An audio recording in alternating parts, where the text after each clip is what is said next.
students, today we are going to deal about the gas laws. In the gas laws, so not only these solids and liquids, even gases also following a few laws. So those gas laws are nothing but your Charles law and Boyle's law, Avogadro's law, Gibbs-Higgs law. So, and in this, now let me tell you about the definition of the ideal gas. Ideal gas is nothing but the gases which follow all the gas laws at wide range of the temperature and pressure are called ideal gases. And what about the real gases? The gases which do not follow the any laws are called real gases. Now let me tell you the gas laws of the ideal gases. What are the gases? What are the laws? The first law is called Boyle's law. According to Boyle's law, pressure is inversely proportional to the volume. It means that as the pressure increases, volume decreases. It happens at only constant temperature. The graphs which are drawn at constant temperature are called isotherms. What are isotherms? The graph which is drawn at constant temperature is called isotherm. Okay, and what about next law? Charles law. In this Charles law, now after that I will derive all those on the board, but let me give you a definition.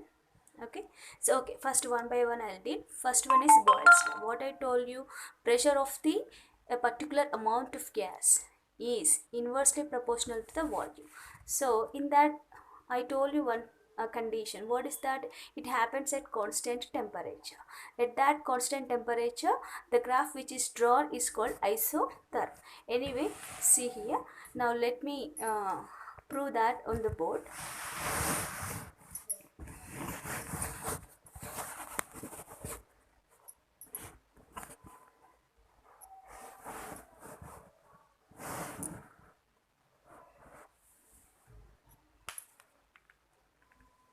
Yes, see children, the first one what I told you, Boyle's law.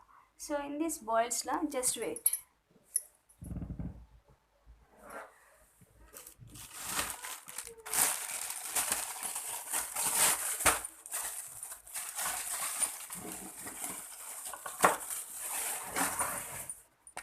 So Boyle's law, what is the first one? Boyle's law. So according to this law, what happened? Pressure of the particular amount of gas is inversely proportional to volume. V is a volume of the gas. It happens at constant temperature. Now see here, if I remove this, so I can get P is equals to K1 by V. K1 by V. What is K? K is a Boyle's constant, you can call. Okay. Now if you take this for one gas, I am taking this equation. This is P1 and V1. This is for one gas.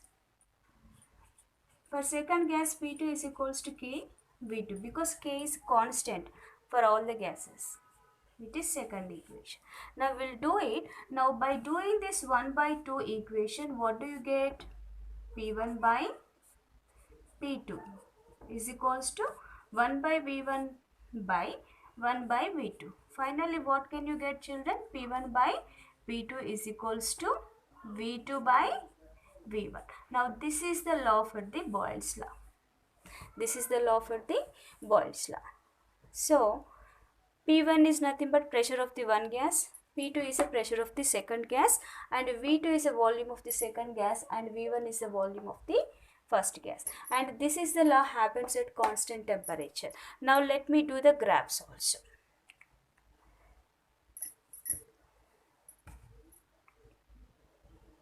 So and from this you can write down like this also. If you do the cross multiplication, you can write P1 V1 is equals to P2 V2. Also you can write. Okay, right.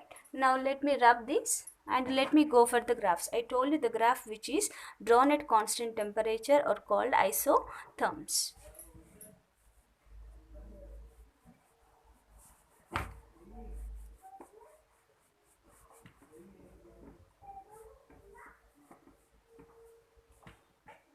See children, so what I told you, what is our relation? Pressure is inversely proportional to volume. So it is pressure is equals to K1 by V. So as the pressure increases, volume decreases. See here, x-axis, y-axis. First tell me this is isotherm. This graph what we are drawing is a isotherm. Why it is isotherm? I told you therm is nothing but temperature, iso means same. So same temperature, nothing but constant temperature. Okay. Now, so you can find the graph. So here you can take a pressure, and here you can take volume. Now you can find this such type of curved lines you can find.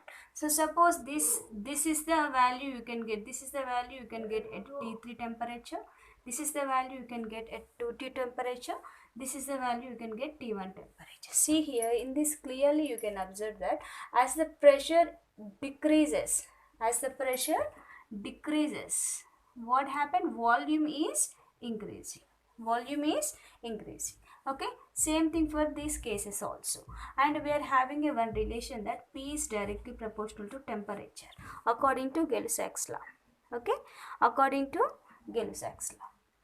So in this case, as the pressure increases, temperature is also increases. Now can you write the order of the temperatures? You can write like this: T3 is greater than, T2 is greater than T1.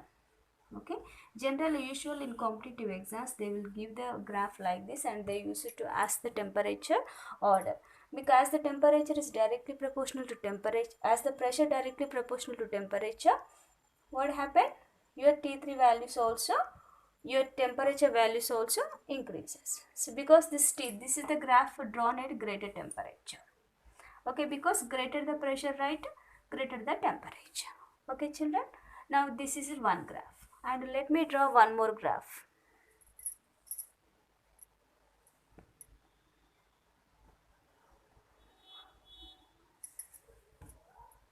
So one more graph also we can do like this. So if I take a pressure on y-axis, okay, and I am taking this, instead of taking volume I am taking 1 by V. Inverse of volume I am taking. Now in that cases what do you get graph? You can get like this. So what is this dot lines? This indicates the relation between pressure and 1 by V is clearly indicating you that inversely relation. What is inversely relation? As the pressure increases, volume decreases. I am not taking volume, just I am taking inverse of volume. That's why I am getting these straight lines. In this straight line you are finding dots. Dot is representing you no significant value. Okay, values are there, but there are no significant values. The straight lines will give you significant value. This is one type of graph. This is one type of graph. Okay, I think I hope you understood. And suppose now I want to give one more thing. So instead of this, let me draw one more diagram. So here, one more graph.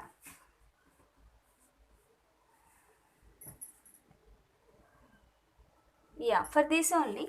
Now okay, let me finish this. This is the graph you can find this at T3, and this is at T2, and this is at T1. Now so in the question also, in the competitive exams also, they used to give graph like this, and they ask you to give the order of the temperatures. You know already according to Gay-Lussac's law, the pressure is directly proportional. I am doing this one. The pressure is directly proportional to temperature. Okay, so as the pressure increases, temperature increases. Now you only tell me at this is the greater pressure. At that greater pressure, what do you find? Temperature will be greater as usual. Yes or no? So here also temperature order is T3 is greater than T2 greater than T1.